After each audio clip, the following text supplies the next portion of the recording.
আসসালামু আলাইকুম, welcome back to জান্নাত ডেইলি কুকিং। আশা করি সকলে ভালোই আছেন। আজকে চলে আসলাম সুজির পুর ভরা একটি মজাদার নাস্তা রেসিপি নিয়ে। আশা করছি রেসিপিটি আপনাদের কাছে ভালো লাগবে। চলুন তাহলে দেরি না করে পুরো রেসিপিটি দেখে নেওয়া যাক।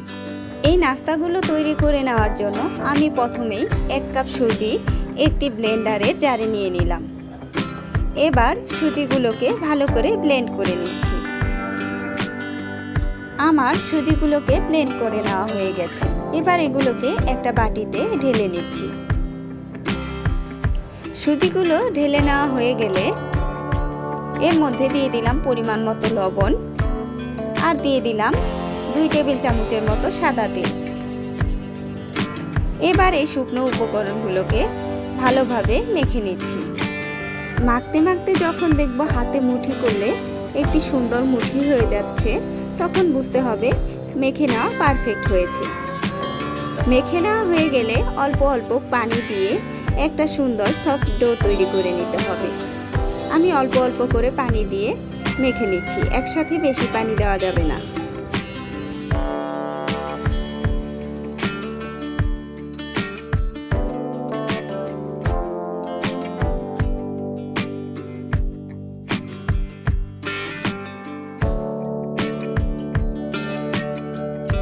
আমি এগুলোকে ঠান্ডা পানি দিয়েই মেখে নিচ্ছি।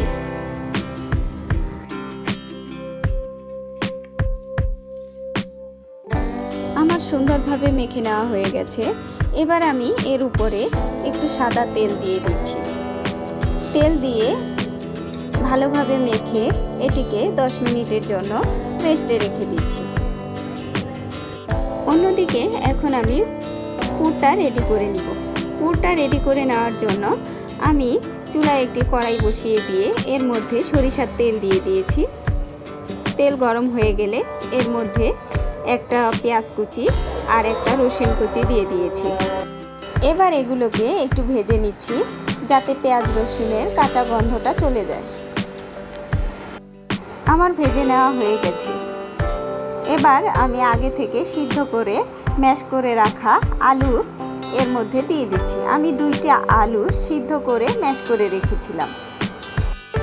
দেওয়া হয়ে গেলে এগুলোকে একটু ভালোভাবে নেড়ে চেড়ে নিচ্ছি। এরপর এতে দিয়ে দিব 1/2 চা চামচ হলুদ গুঁড়ো, 1/2 চা চামচ মরিচ গুঁড়ো, 1/2 চা চামচ জিরের গুঁড়ো আর 1/2 চা চামচ ধনিয়ার গুঁড়ো দিয়ে ভালোভাবে মশলাগুলোর সাথে আলুগুলোকে মিশিয়ে নিচ্ছি।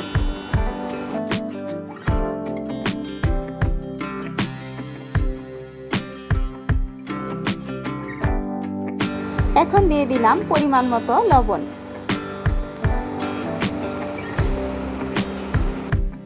এখন এগুলোকে আমি 5 মিনিটের মতো নেড়ে চেড়ে ভেজে নিচ্ছি যাতে মশলাগুলোর কাঁচা গন্ধটা চলে যায়। 5 মিনিট পরে আমার আলুর মিশ্রণটি এরকম হয়েছে। এবার এগুলোকে আমি নামিয়ে ঠান্ডা করে নিচ্ছি। সুজির যে ডোটি তৈরি করে রেখেছিলাম সেটি নিয়ে এখন আরেকটু ভালোভাবে মথে নিচ্ছি। ডোটা আমার অনেক সুন্দর সফট হয়েছে। মথে নেওয়া হয়ে গেলে এর মধ্যে থেকে একটু ডো নিয়ে নিলাম। এবার একটা ছোট রুটি বেলে নিব। রুটিটি অত বেশি মোটাও করা যাবে না, আবার বেশি পাতলাও করা যাবে না। আমার রুটিটি বেলে নেওয়া হয়ে গেছে। এবার একটি ছুরির সাহায্যে আমি কেটে নিচ্ছি। আমি 4 কোনা করে কেটে নিব। কিভাবে কাটছি সেটা আপনারা দেখেই বুঝতে পারবেন।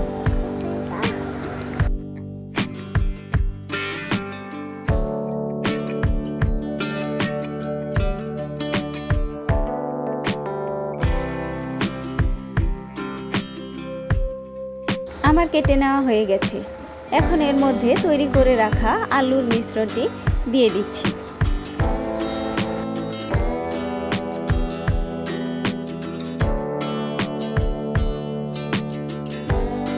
আমি একটু বেশি করেই দিয়ে দিচ্ছি। বেশি করে দিলে নাস্তাটি খেতে বেশি ভালো লাগবে। মিশ্রণগুলো দেওয়া হয়ে গেলে 2 হাতের সাহায্যে 4-5টা চেপে লাগিয়ে দিচ্ছি। ভালোভাবে চেপে লাগিয়ে দেওয়া হয়ে গেলে আমি একটি চিরুনির সাহায্যে ডিজাইন করে নিচ্ছি। কাজটা আমি কিভাবে করতেছি সেটা আপনারা দেখলেই বুঝতে পারবেন।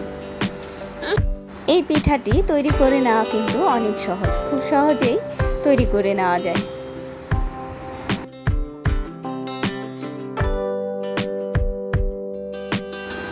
এখন আমি ছুরির সাহায্যে একটু দাগ কেটে দিচ্ছি। দেখুন কত সুন্দর একটা ডিজাইন হয়ে গেল।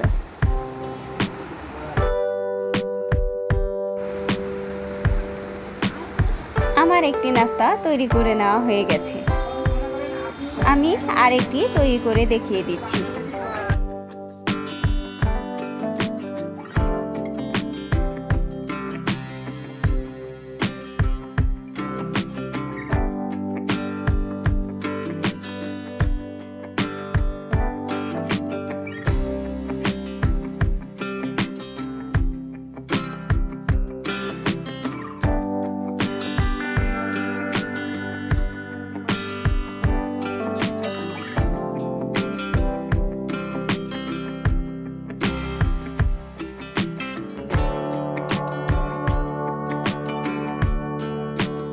আমি একইভাবে আরও একটি নাস্তা তৈরি করে নিয়েছি।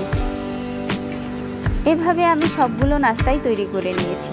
এবার এগুলোকে ভেজে নিতে চলে যাব। ভেজে নেওয়ার জন্য আমি চুলায় একটি কড়াই বসিয়ে তেল গরম করে নিয়েছি। এবার একে একে নাস্তাগুলো দিয়ে দিচ্ছি। চুলার আঁচটা মিডিয়ামে রেখে নাস্তাগুলোকে মুচমুচে করে ভেজে নিতে হবে।